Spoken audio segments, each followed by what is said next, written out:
All right, Ayrton Gennetten, is that how we say it? Yeah, yeah. I don't want to screw it up for you. No, you're Uh, good. Joining me on the show today. So, first of all, Ayrton, where do you live?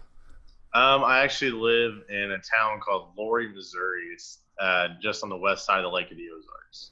So, and if people don't know who you are a sprint car driver. Are there things you race besides sprint cars at this point, or are you kind of just focusing on the sprint car? I did a lot of micro stuff, before I got into the sprint car, and I've had some micro opportunities to do this season, but I've just kind of decided that I need to stick with the sprint car stuff. So, just doing the family sprint car thing. So you've had success actually in the past in a micro. You've actually got a golden driller from Tulsa. So kind of give me an idea of kind of your rise up to this point and kind of what you've done to get to the point where you are now in your family sprint car. Yeah, obviously, just like everyone else, we start off in go karts, and we moved out of flat karts into the micro stuff. And through the micros, we won a championship in non-wing at Sweet Springs, and then we moved into the Outlaw deal. And we ran the Power Eye Micro Series, and we got the third place in points there in 2015. Then in 2016, we started to kind of put a sprint car together, but we didn't get it out till maybe the end of the season. Had one or two races in it, but it just kind of slow, incline from the restricted class to the A class and non-wing. Then we moved into the Outlaw deal, and we had good runs down in Tulsa. We won a golden driller in the A class. We ran second in Outlaw non-wing, and we ran third in non-wing stock in the winged Outlaw also. So we've had some pretty good success down there. What brought you into racing? Is this something your family's done, or are you the first person in your family to start racing? My grandfather Gene was the first one to ever race in our family, and he actually, on his wedding day, he took my grandma's car to the demolition derby, and it paid I think 2,000 to win or something like that. It was like a $200 car, and he said we're gonna win this, get another car, and we'll get some house payments done. And he went there, won the demolition derby, and then he started working for Weld Wheels when Weld first started with Kenny Weld and them and Greg Weld, and that they kind of got him into the sprint car stuff, and they called it super modifieds back then, which I'm pretty sure was just a midget. And he raced around in Olympic and Riverside and Lakeside and Kansas City, and then he's actually inducted into the Belleville Hall of Fame, the Carb Hall of Fame, and a few others. And then my dad raced sprint cars and midgets, when he grew up, and so I think both of them have a USAC win, so that's kind of cool. So now that you're kind of into sprint cars, give me an idea of your kind of rise with the sprint car. Did you start in a 305 or a 360? And it seems like we've seen guys lately here where like the first thing they do is jump into a 410. Was that the case for you, or did you jump into something else first? My dad's a big person who makes you earn it, so he didn't throw me into the best equipment with the best stuff right away. We bought a used 360 out of North Carolina from Chase Cabrer's family.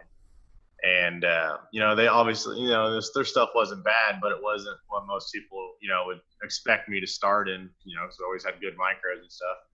But so we kind of like worked on, my dad basically, I don't know if he wanted to give me a test run to see if I was going to be good or not first. But the first year we had we actually only got to run like 20 races. We ended up blowing a motor a few races in. So we started off in the 360 deal. We got 2 wins my first year, and then the next year we ended up getting 1 win. And I got in a wreck at the start of my second year, and it kind of bent the frame a little bit, and we fixed it ourselves. And then in 2019, we had that same car we wrecked, and I think it was a little bit off. So my 2019 year kind of was a little slower than I would have wanted, especially for my third year in a sprint car. I kind of wanted to get a little more wins and stuff, but then we actually bought a car from Jason Johnson and Jason Johnson Racing, and it was before Jason passed away. And he, we bought his car used with a pretty decently used 360 motor, and we started running that at the end of last year, and that's when we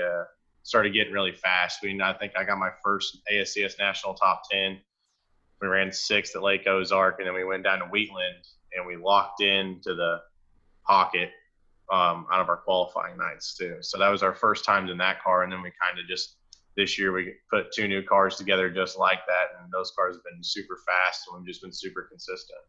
So when you first start out with that 360, are you just racing tracks around you? Like, where are you going to kind of get started? When we first got into the 360 deal, we raced at Lake Ozark Speedway and Double X Speedway, and then we tried to travel to do some Sprint Invader stuff. So we basically really raced 3 or 4 tracks my first year, and it was just trying to get laps, just getting comfortable with the car, and get used to the power difference. And then we didn't travel much in 2018 either. We really kind of did the same thing. And then last year we traveled to Knoxville, did some more Sprint Invader stuff. And then, we just really, we haven't done too much traveling until this season. How is that leap kind of going from the micros, into a sprint car? I mean, are there things you can bring along with you, or is it a completely different driving experience? They're really not too far off. Everything you drive, especially on the open wheel side, is pretty much similar. Especially with the micro having the motor on the left side, it gets you kind of used to having a wing sprint car where the left side's always pinned to the ground. So, it's a big help there. But, obviously I never did any non-wing sprint car stuff yet. I may do some here and there, just kind of depends. But I think the micro stuff carried over pretty well and helped out a lot. What other experience do you have? Have you run a midget before or anything else? I've just ran an outlaw kart other than a micro and a sprint car. Is that something you want to do? Do you want to try, non-wing stuff? Do you want to try a midget at some point? Obviously I'd love to, especially considering my grandpa was so good at midget. I think it kind of have a little more meaning to run a midget for me. But, like the midget deal, if you're really not in one of those elite teams, it's kind of hard to get it going. So I just kind of, it's a lot easier to go outrun a Donnie Schatz or Brad Sweet than it is to race against, 7 Keith Kunz cars every night. So that's the way my dad always puts it.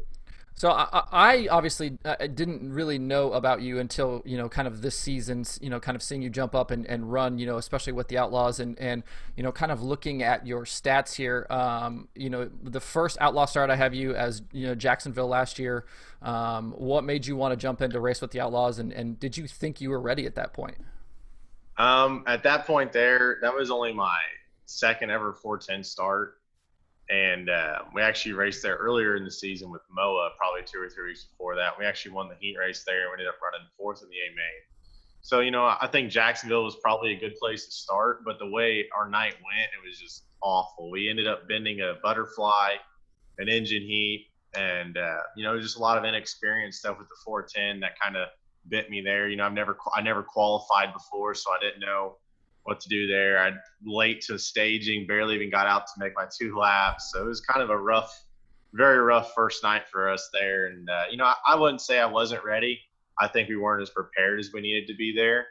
But, I think this year, as we raced there in Lake Ozark last year, and I don't think either of those 2 races, we didn't have the motor either. So that kind of hurt us there. So I think we should have waited a little bit, but, it was good to get my feet wet and get that experience out of the way. What's that feeling like going from that 360 motor to that 410? To have all of that extra power, is it really a huge difference to you? I've had a lot of people like the 360 guys. I'm like, oh man, that 410's got so much power. They always talk about how much power the 410's got, but like, really, it's crazy because I've only ran I think 15 or 16 410 shows, and I feel more comfortable in the 410 than I do the 360. So I like the power a lot more. It kind of saves you from getting into trouble sometimes, but it also makes you have to be able to use a lot more throttle control in the slick. And kind of looking at your results here, so you did Jacksonville, Lake Ozark last year, and then your first 2 Outlaw shows this year were at Peevely. Had you raced at Peevely before? I never even been to Peevely until that weekend, and we actually had our smaller engine in there, so like it wasn't a great weekend. Plus the first time we had that disqualification with the radio deal, and that was kind of a big bummer because, we worked really hard all off season, and then something like that to like not really that you got disqualified or that looks bad. It was just kind of a bummer because, you wanted to race, you wanted to get those laps, and you didn't get them. But, it happens, and you just got to keep your head up in a situation like that. But, Peevely was fun. We're actually going to maybe go back there for the Ironman. Right now we're registered for the 360 Nationals. Our qualifying night's Thursday. So if everything goes good Thursday night, we're in a very good point situation. We won't go to the Ironman, but if we don't do good in our qualifying night, we're going to head over to Peevely and give it a shot there with the Outlaws. For those that don't know what happened there at Peevely, kind of with the radio and that kind of thing, give us an idea of what kind of went down and why things happened the way they did. Yeah, so, obviously that being my 3rd ever Outlaw race, I didn't really know the Outlaw rules too well. but I had my receiver in, I had earphones in. But what it was people, I had a lot of help, like input from other drivers telling me what may have happened. I could have had a battery that sat around in too long in the case, or, sat around too long that, they drain so quickly in those things. So if you don't have a fresh battery in all the time, it kind of hurts you there too. And then maybe my headphones were too old. Just situations like that. Every time you tighten your strap for your helmet, your headphones get wore out. They just get too wore out sometimes, and you won't be able to hear from them. But I could hear them just fine when we were stopped before we got pushed off. But, I've had people tell me that my receiver could have been too close to the mag, and the mag could have affected it there. But they said if I would have stopped in turn 4 instead of the back straightaway, they would have gave me 30 seconds or something to kind of help give me the time I needed to get that change. But I didn't know that rule either. So, it just kind of sucked. But, you live and learn. And the only way you can look at it is I learned something new that night. I was gonna say, I bet you won't do it again, will you? Yeah, I'll never do it again. So you raced those 2 nights at Peevely, and you're kind of in the B mains, things like that. But then you come back and race at Lake Ozark, and boom, you're in the feature. What's it like, kind of making that jump then into being a World of Outlaws feature? Yeah, Lake Ozark I knew was going to be our best bet to run good this season and start up front, or make the shows really. When I went into that weekend, I was honestly just hoping to make 1A main and I'd call it good. The first night I was like, let's just see how it goes. And then, the first night I wouldn't even say it started off good because I hit the wall in qualifying and didn't even get a whole lap, but the track fell off enough that we were able to stay within striking distance of the top 5. And, I think we ended up running 4th in our heat race both nights. So, that was pretty cool to make the shows. But, once I made my first show, I was instantly like, all right, well, now we're here to win. We can make the shows. Now let's go get a win. So, it quickly changed from let's just get into shows here to start trying to contend for top 10s, top 5s, and trying to win these races.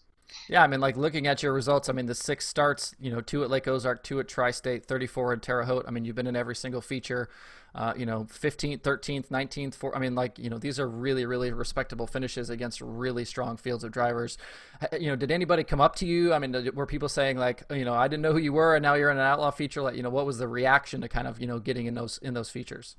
Yeah, it was really cool. Like, the one thing was, I can't even tell you. Like, I had a lot of people, like a lot of fans who didn't really know me, who kind of like spoke up on Twitter, like, "Oh, wow, look at this kid. Who's this guy?"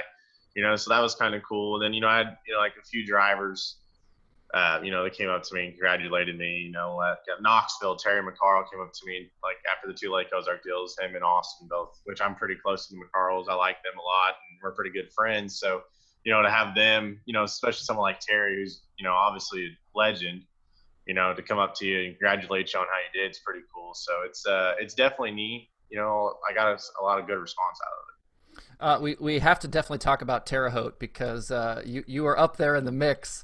Run me through that night. Let me let people in on kind of how things went and kind of how you felt getting the opportunity to kind of run up front. I know it didn't end how you wanted, but you were definitely fast. Yeah, we went to Burlington Friday, and then we had to go back and run our points race. So we were running for the ASCS Warrior points this year. And so we had to go run that race Saturday night. And I actually got no sleep from really Friday morning till Sunday after Terre Haute on the way home because I was so busy getting the 360 stuff ready and the 410 stuff ready, doing all the different tire stuff. But we showed up late, barely made the driver's meeting. They actually had to call me and say, "Hey, are you still coming?" So they did the filter off for me. And I went out in qualifying, and I made a mistake and got too low. And, both my qualifying laps weren't exactly where I wanted to be. And, so it was kind of like, oh, man, I got to get on the heat race. And, we got fourth in the heat race behind Logan and Kerry and Jacob from 6. So that was pretty good. And then in the feature, I kind of started off decent, but then I faded back to like 14th at one point when that red came out. And, my goal that whole night was just let's get, I knew there wasn't going to be a huge car count. So I was like, let's just try and get a top 10 tonight. Let's make it an easy Outlaw show to make. Let's get the top 10, just, call it a good night. And then after that open red, we kind of did some adjustments to the car. And the next thing the thing was just a rocket. It was fast. I could put it anywhere I wanted. I was just driving through the middle and 1 and 2, sliding people and, threading the needle on a few cars. And, the car was just so fast. I didn't want to give an inch. And, it's like, when you're racing back in 13th and 14th and 15th, you'll give, obviously you'll have a little more leeway with giving people space and not worrying, you don't want to tear your stuff up when you're that far in the back. But, I felt honestly like I had a car to run second. I thought I was just as good as Donnie was that night. And I thought I could have ran second. So, that's what I was going for. I was going for it. And obviously me and Kerry got together, and I think it's just a racing deal. But, he tried to pinch me going to 3, and, they had a little bit of rain the night before, so it was kind of rough down there. And I just got a little too low and hit the rough stuff and pushed up. And, I think my right rear was pretty even with his left front, so I couldn't really see him at that point. And I figured I just needed to stay in it because, I was planning on going to the front, and Ride it out. I was ready to go. I was excited for sure. And, that's kind of what that's one of the things, I think I still had like 12 or 13 laps left, and there were so many yellows too. So, it was kind of like I had plenty of time, but I was just going for it. And, I probably wouldn't change anything I did that night. Did Terry say anything to you? Did you guys talk after that? Terry never came up to me because I actually went down to him when he was in the work area. Oh, okay. And I went up to him and I told him, I said, "Hey man, I just want to let you know, I don't have any hard feelings. Hope you don't have any hard feelings. I drove it in there deep. You drove it in there deep. We got together. I wasn't trying to wreck you." And I just let him know that I was just there. I was just having fun. I was just trying to do the best I could. And I told him, I was like, "If we're all good, we'll shake hands and move on." He shook my hand, and we were good. But it was actually kind of funny because me and Ian got into it Friday night over Burlington. So Kerry probably thought I was getting back at Ian by taking him out. But no, I didn't mean to get into Kerry. And, I think Kerry could have gave me a little more space, but, I could have also let off the gas a little bit. But that's just how it goes. So, kind of looking at the rest of your season so far, you've got up and run in Knoxville, and you were on the podium at an ASCS race. How have things kind of gone outside of those Outlaw starts for you this year? We got 2 wins with the Sprint Invaders at Randolph County Raceway in Moberly, Missouri. We ran good there. And then, we actually had some, I would say we had we've had a few good runs this year, but it isn't still what I want. I feel like we should have a few more wins with the ASCS Warrior stuff. We've kind of had our first 2 nights out, we kept having power steering problems, finally got that fixed. And then we just never really ran as strong as I wanted to. But, we've had a lot of speed. I think it's just about getting the speed every single time at the racetrack. There's been a few times we've kind of struggled, but, our stuff's good. And I think we can probably get a few more wins this season. What's your schedule look like for the rest of the year? I know you're talking about this weekend you're going to go run some with the All-Stars, but what are those races you've kind of got circled, and what do you want to do for the rest of the season? Obviously, we got to finish off our Warrior Region points that we committed to at the start of the season. I told my dad if we commit to something, we're going to stick with it. So we're going to stick with that. And then they just added 2 nights at I-70 with the Outlaws, so we'll be at both of those races. We'll be at the Jesse Hawken Memorial. We'll be at the Capitani / the one and only, whatever they're going to call that, fake nationals this year. We'll be at both nights of Oski.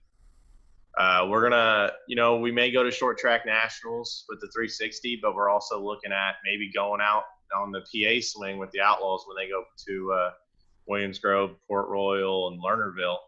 So we may do that too. It's just we're kind of open now. We actually just traded trailers, and we got a better trailer now. So now we can actually haul 2 cars, a spare motor, stuff like that. So that kind of makes us want to go, travel more. So, hopefully we can go out to Williams Grove. I'd love to go out to Williams Grove and Port Royal and race out there in Pennsylvania. So I feel like Williams Grove would kind of fit my style a little bit. So I think that'd be exciting to go out there and race with the Outlaws. But we definitely want to do a lot more Outlaw stuff at the closing of the season.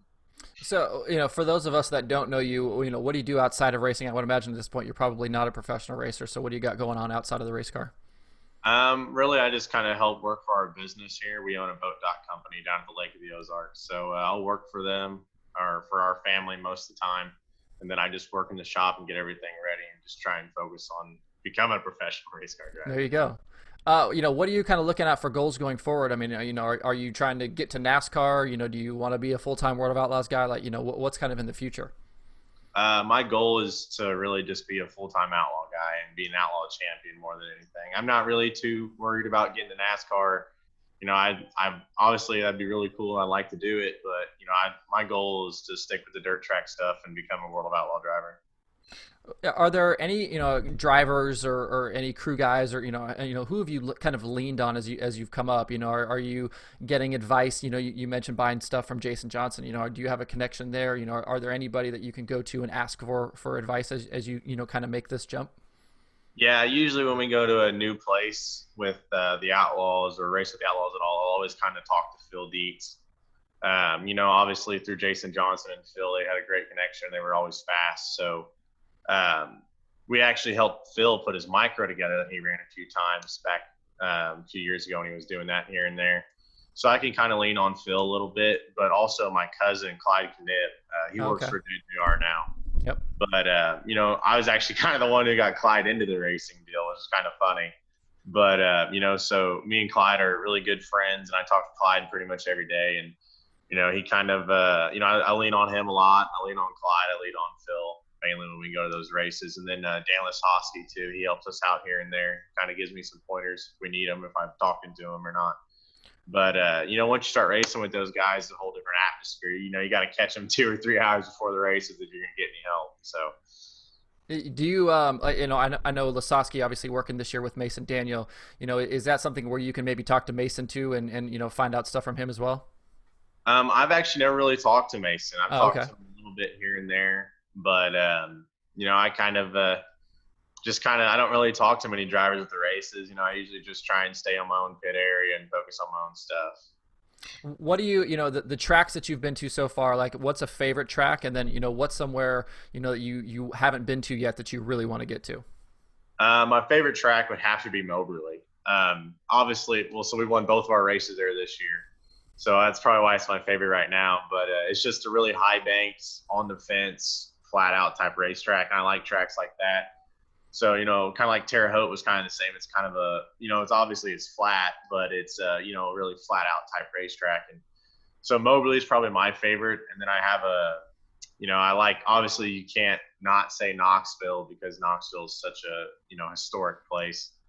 But one track I definitely want to go to and race would probably either be Port Royal or, really Port Royal or maybe Kokomo. Kokomo is kind of on our bucket list to maybe try and hit this year too.